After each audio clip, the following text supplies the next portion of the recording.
నమస్తే నేను Devi welcome to story board. America అధ్యక్ష ఎన్నికల్లో నిరంతరం సమీకరణాలు మారుతున్నాయి. ప్రారంభంలో బైడెన్ ట్రంప్ మధ్య ఏకపక్షంగా కనిపించిన కమలా హ్యారిస్ రాకతో సమరం స్వరూపమే మారిపోయింది. మొదట హ్యారిస్ ఆధిక్యం ప్రదర్శిస్తే ఇప్పుడు ట్రంప్ లీడ్లోకి వచ్చారంటున్నారు. ఆధిక్యాల అంకెలు అటు ఇటు అవుతూ ఆఖరి వారానికి చేరేసరికి మరింత హోరాహోరీగా మారాయి. ఇప్పుడు ప్రపంచంలోని అందరి దృష్టి అమెరికా ఎన్నికలపై పడింది. అగ్రరాజ్యం అమెరికాలో అధ్యక్ష పీఠాన్ని దక్కించుకునేది ఎవరు? విజేతను నిర్ణయించబోతున్న అంశాలేంటి? ఆ ఫలితాల ప్రభావం ఎలా ఉండబోతోంది? అమెరికాలో ఎక్కువగా రెండు రాజకీయ పార్టీల చుట్టే రాజకీయం తిరుగుతుంది. ఒకటి డెమోక్రటిక్ పార్టీ, ఇంకొకటి Republican party. Present democratic party తరపున అధ్యక్ష పదవికి కమలా హ్యారిస్ పోటీ చేస్తున్నారు. రిపబ్లికన్ పార్టీ తరపున డొనాల్డ్ ట్రంప్ బరిలో ఉన్నారు.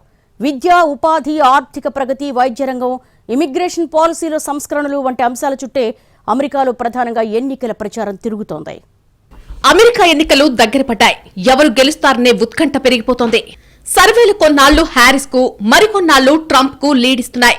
దీంతో టఫ్ ఫైట్ తప్పదని తేలిపోయింది. అందుకే పోలింగ్ తేదీ దగ్గర పడుతున్న కొద్దీ ప్రచారం మరింతగా రాటుదేలుతోంది.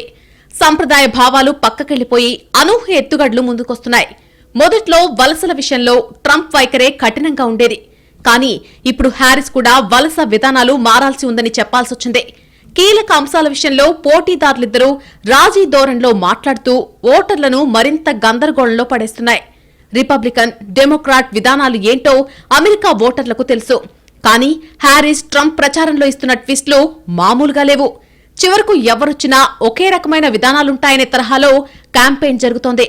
ఈ రకమైన ప్రచారం కారణంగానే ఓటర్లు కన్ఫ్యూజ్ అవుతున్నారని, అందుకే సర్వే ఫలితాలు భిన్నంగా ఉంటున్నాయనే వాదన కూడా లేకపోలేదు. పరిస్థితి చూస్తుంటే అమెరికాలో విజేత ఎవరో చెప్పగలిగే పరిస్థితి లేదు. ఆఖరి నిమిషం వరకు ఏమైనా జరగొచ్చు.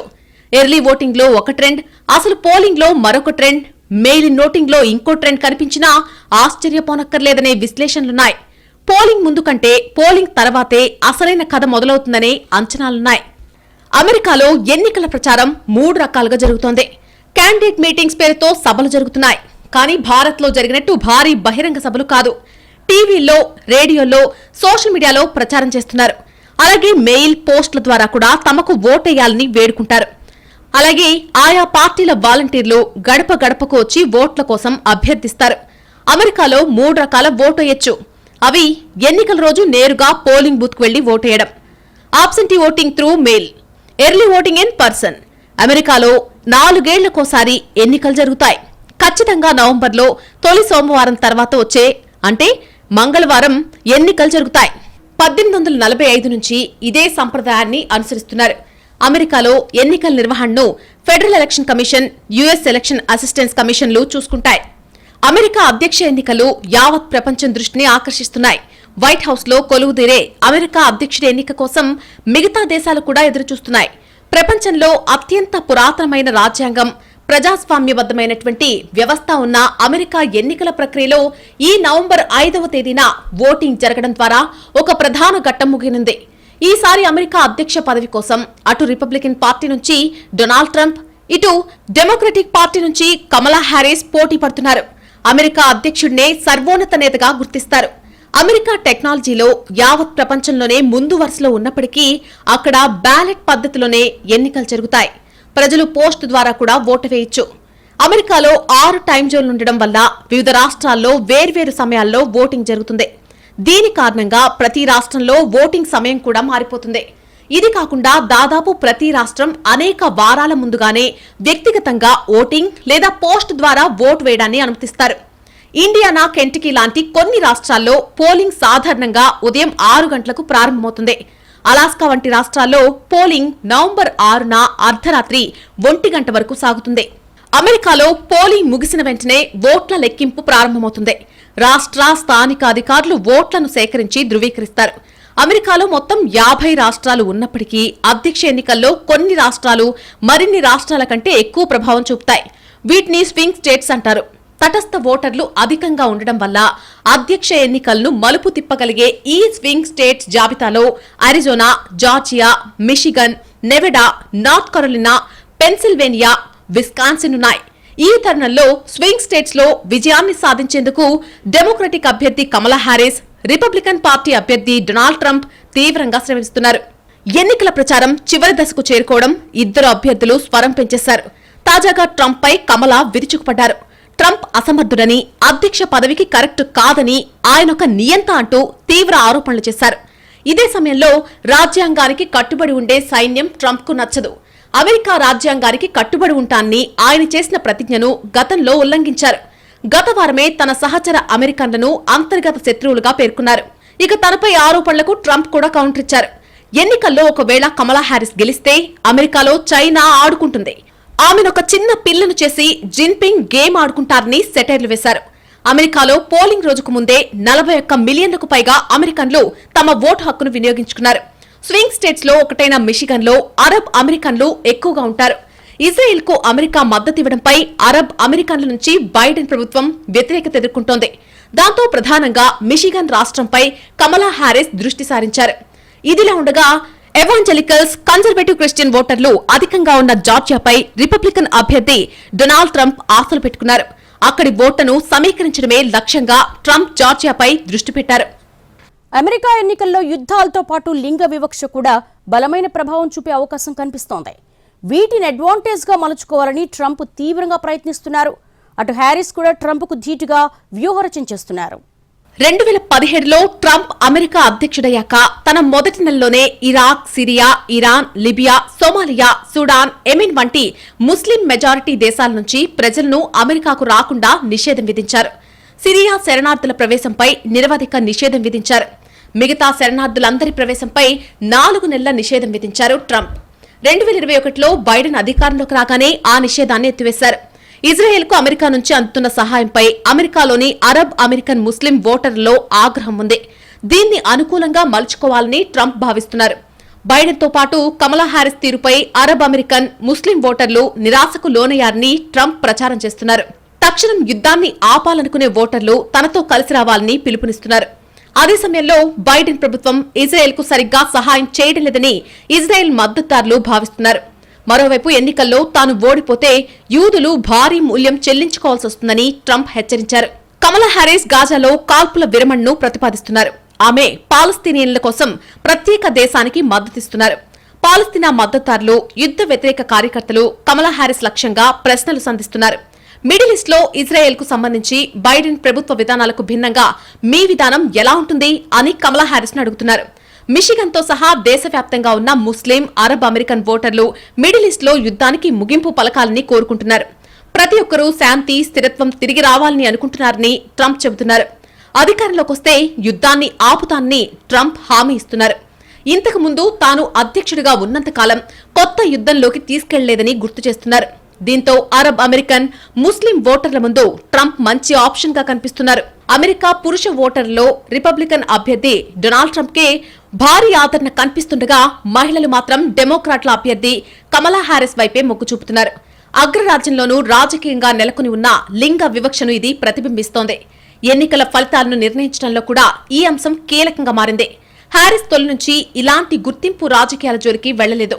ఎక్కడా తను మహిళను కనుక ఓటేయండి అంటూ కోరలేదు. దాన్ని ప్రచారాంశంగా మలుచుకునే ప్రయత్నం కూడా చేయలేదు. జాతి, జెండర్తో నిమిత్తం లేకుండా అమెరికన్లందరి శ్రేయస్సు కోసం పనిచేయడానికి తానే సమర్థురాలనని నమ్ముతున్నట్టు పలు ఇంటర్వ్యూస్ లో హ్యారిస్ స్పష్టం చేశారు కూడా. అలా జెండర్ను తటస్థంగా ఉంచడానికి ఆమె ఎంత ప్రయత్నించినా అది ప్రధాన అంశంగానే ఉంటూ వస్తోంది.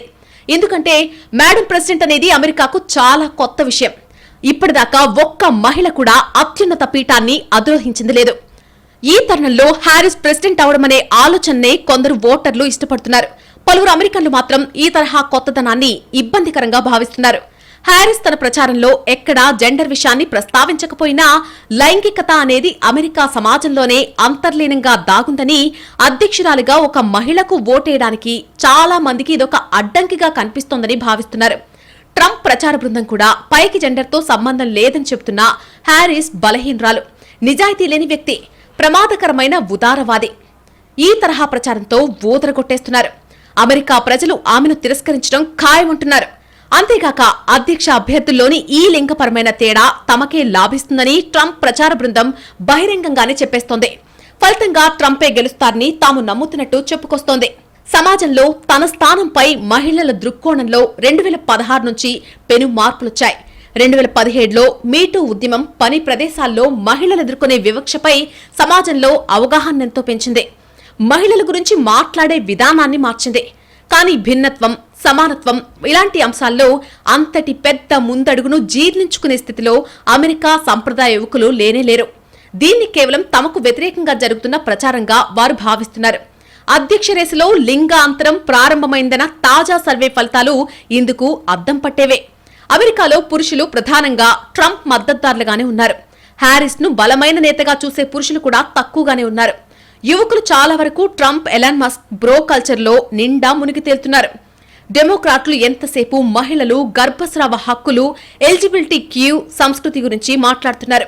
మరి మా పరిస్థితి ఏంటి అన్నది అమెరికా యువత నుంచి గట్టిగా వినిపిస్తున్న ప్రశ్న. దీన్ని డెమోక్రాట్ల పాలిట డేంజర్ బెల్ గా విశ్లేషకులు అభివర్ణిస్తున్నారు. అమెరికా పురుషుల్లో 51% మంది ట్రంప్ కు మద్దతిస్తూ ఉండగా హ్యారిస్ కు 45% మాత్రమే సానుకూలంగా ఉన్నట్టు ఇటీవలి జాతీయ ఓటర్ల సర్వే తేల్చింది. హార్వర్డ్ యూత్ పోల్లో 30 ఏళ్లలోపు మహిళల్లో హ్యారిస్ ఏకంగా 47% ఆధిక్యంలో ఉన్నారు. అదే 30 ఏళ్లలోపు పురుషుల్లో ఆమెకు మద్దతిస్తుంది కేవలం 17%. దీంతో హ్యారిస్ ప్రస్తుతం ఈ అంతరాన్ని తగ్గించే పనిలో పడ్డారు. స్వింగ్ స్టేట్స్ లోని పురుషులను లక్ష్యంగా చేసుకుని కొత్త ప్రకటనలకు తెరతీశారు. Be a man, vote for women వంటి నినాదాలను నమ్ముకున్నారు. మొత్తంగా చూస్తే ఈసారి అమెరికా అధ్యక్ష ఎన్నికల ఫలితాలను ladies and gentlemen, boys and girls decide చేయబోతున్నారు. ఆ లెక్కన అమెరికన్ల జీవితంలో మహిళల పాత్రపై దీన్ని రెఫరెండంగా కూడా భావించే అవకాశం కనిపిస్తోంది. అమెరికాలో యువతులతో పోలిస్తే యువకుల తీరు తీసికట్టుగానే ఉన్నట్టు గణాంకాలన్నీ చెబుతున్నాయి. కళాశాలలో యువకులు తక్కువగా చేరుతున్నారు. సమాజంతో సంబంధాలను కొనసాగించడం చాలా తక్కువ. ఆత్మహత్య రేటు వారిలోనే ఎక్కువ. యువతులు బాగా చదువుకుంటున్నారు, సేవారంగంలో రాణిస్తున్నారు. యువకులతో పోలిస్తే ఎక్కువ సంపాదిస్తున్నారు. ట్రంప్ అధ్యక్షుడయ్యాక యువకుల కంటే యువతులే బాగా ఉదారంగా మారినట్టు తేలింది. అయితే ఇవన్నీ అమెరికా సమాజంలో లింగ విభేదాలను మరింతగా పెంచేందుకే దోహదపడుతున్నాయంటున్నాయి. కానీ యువత అసంతృప్తులను ట్రంప్ బాగా అర్థం చేసుకున్నారు. అందుకే ప్రచారం చివరి రోజుల్లో ఈ పురుష నిస్పృహపైనే ప్రధానంగా దృష్టి సారించారు. పురుషత్వం దాడికి గురవుతుంది అనే హెచ్చరికను తన సోషల్ మీడియా టూల్ ట్రూత్ లో తిరిగి పోస్ట్ చేశారు. అమెరికా అధ్యక్ష ఎన్నికల బరిలో దిగిన తొలి మహిళగా హిల్లరీ క్లింటన్ చరిత్రలో నిలిచిపోయారు. అయితే 8 ఏళ్ల క్రితం జరిగిన ఆ హోరాహోరీ పోరులో హిల్లరీ ఓటమికి లింగ వివక్ష, స్త్రీల పట్ల అమెరికా సమాజంలో దాగున్న వ్యతిరేకత కూడా కారణమైంది. అప్పుడు కూడా ప్రధాన ప్రత్యర్థి, అధ్యక్ష పోరులో అంతిమ విజేత ట్రంపే. ఈసారి వివక్ష కాస్త తగ్గినట్టు కనిపిస్తున్నా మరోసారి గెలుపోటములను నిర్ణయించే కీలక అంశం కావచ్చన్న విశ్లేషణలు ఉన్నాయి. అమెరికా మహిళలు తొలిసారిగా 1920 అధ్యక్ష ఎన్నికల్లో ఓటు హక్కు వినియోగించుకున్నారు. 2024లో కూడా అమెరికన్ అంటే పురుషుడా లేక మహిళ అనే ప్రశ్న అడుగడుగునా తలెత్తుతూనే ఉంది. చారిత్రకంగా తెల్లజాతి పితృస్వామ్యంలో నిండా మునిగి తేలుతూ వస్తున్న అగ్రరాజ్యం ఇప్పుడేం చేయబోతుంది అనేది తేలాల్సి ఉంది. 1920తో పోల్చుకుంటే ఆర్థిక, సామాజికంగా ఎంతో అభివృద్ధి చెందిన అమెరికా మహిళలు ఇప్పటికీ తమ శరీరాలపై హక్కులు తదితరాల కోసం పోరాడాల్సి వస్తోంది. రాజకీయంగా పోటీని మరింత బలంగా ఎదుర్కోవాల్సి వస్తోంది. మరి కమలా హ్యారిస్ కొత్త చరిత్ర సృష్టిస్తారా, పాత చరిత్రకు తలవంచుతారా అనేది అత్యంత ఆసక్తి రేపుతున్న అంశం. అమెరికా ఎన్నికల తేదీ దగ్గర పడ్డ తరుణంలో ఉన్నట్టుండి వలస దుమారం రేగింది. ఎవరి వలస విధానం ఓటర్లను ఆకట్టుకుంటుంది అనేది చూడాల్సిందే. అదే సమయంలో కమలా ట్రంప్లో ఎవరు గెలిస్తే భారత్కు లాభం అన్న కోణంలోనూ చర్చ నడుస్తోంది. అమెరికా వెళ్లాలనేది ఎంతో మంది కల. ఉపాధి అవకాశాలు పొందడానికి, స్థిరపడ్డానికి అనేక దేశాల ప్రజలు అక్కడికి వలస వెళ్లాలని కళ్లు కంటారు. అందుకే ప్రతి అమెరికా అధ్యక్ష ఎన్నికల్లో వలసల అంశం ఒక ప్రధాన చర్చాంశం అవుతుంది. ఈసారి కూడా అదేవిధంగా వలసల అంశం మరింత వివాదాస్పదంగా మారింది. రిపబ్లికన్ అభ్యర్థి డొనాల్డ్ ట్రంప్ అక్రమ వలసదారులను వెనక్కి పంపిస్తానని ప్రచారం చేస్తుండగా, డెమోక్రటిక్ అభ్యర్థి కమలా హ్యారిస్ మాత్రం వలస విధానాన్ని సంస్కరించాల్సిన అవసరం ఉందని చెబుతున్నారు. పోలింగ్ సమయం దగ్గర పడుతున్న కొద్దీ వలసలపై చర్చలు మరింత వేడెక్కాయి. తాను అధికారంలోకొస్తే అక్రమంగా వలస వచ్చిన వారిని వెనక్కి పంపుతానని ట్రంప్ ప్రకటించారు. ఈ ప్రకటనతో భారత్, దక్షిణాసియా దేశాల నుంచి అక్రమంగా వలస వచ్చిన వారిలో భయం నెలకొంది. ప్రపంచంలోనే భారీ డిపోర్టేషన్ చేపడతానని, శరణార్థుల విధానాన్ని సమీక్షిస్తానని ట్రంప్ చెప్పారు. ఆయన ప్రకటించిన కఠిన వలస విధానాన్ని వలసవాదులు వ్యతిరేకిస్తున్నారు. జనన హక్కు నిలిపివేయాలన్న ట్రంప్ ఆలోచన న్యాయపరంగా నిలవదని విమర్శలు వెల్లువెత్తుతున్నాయి. వలస విధానాన్ని సానుకూలంగా మార్చాలని కమల చెబుతున్నారు. ఇందుకోసం చట్టాల్లో మార్పులు చేసేందుకు కృషి చేస్తానంటున్నారు. ఈ ఎన్నికల్లో విదేశీయులు తమ భవిష్యత్తుపై ఆందోళన చెందుతున్నారు. గత 15 సంవత్సరాలు అమెరికాలో వేగంగా విస్తరిస్తున్న వర్గం ఆసియా దేశాల వారు. 2010 నుంచి 2022 నాటికి వీరి జనాభా అమెరికాలో 27% పెరిగింది. ఇండియా నుంచి వచ్చిన వారి సంఖ్య 28 లక్షల వరకు ఉంది. సాధారణంగా వలస వచ్చి స్థిరపడిన వారిలో ఎక్కువ భాగం డెమోక్రాట్ల వైపు మొగ్గు చూపుతూ వస్తున్నారు. ఇక అమెరికన్ బిలియనీర్ల ప్రభావంతో నవంబర్లో ఉన్న ప్రధాన పోలింగ్ ఫలితాలు మారతాయా లేదా అనేది తేలాల్సి ఉంది. అమెరికా అధ్యక్ష ఎన్నికలనగానే రిపబ్లికన్ పార్టీ, డెమోక్రటిక్ పార్టీలు మాత్రమే రంగంలో ఉన్నాయని అనుకుంటాం. పోరు ప్రధానంగా ఈ 2 పార్టీల అభ్యర్థుల మధ్యే అయినా ఇతర పార్టీలు, స్వతంత్ర అభ్యర్థులు కూడా పోటీలో ఉండొచ్చు. ఈసారి అదే జరుగుతోంది. చాలా రాష్ట్రాల్లో ముఖ్యంగా ఎన్నికల ఫలితాన్ని ప్రభావితం చేస్తాయని భావిస్తున్న స్వింగ్ రాష్ట్రాలన్నింటా 3వ పార్టీ అభ్యర్థో, స్వతంత్ర అభ్యర్థో బ్యాలెట్ పేపర్లపై ఉన్నారు. మాజీ అధ్యక్షుడు కెనడీ వారసుడు రాబర్ట్ ఎఫ్ కెనడీ స్వతంత్ర అభ్యర్థిగా మిషిగన్, విస్కాన్సిన్లలో బరిలో ఉన్నారు. ఇక గ్రీన్ పార్టీ తరపున Jill Stein Arizona, Georgia, Michigan, North Carolina, Pennsylvania, విస్కాన్సిన్లలో పోటీలో ఉన్నారు. లిబర్టేరియన్ పార్టీ తరపున చేజ్ ఒలివర్ అన్ని స్వింగ్ రాష్ట్రాల్లో రంగంలో ఉండగా, స్వతంత్ర అభ్యర్థి Cornel West Michigan, North Carolina, విస్కాన్సిన్లలో పోటీలో నిలిచారు.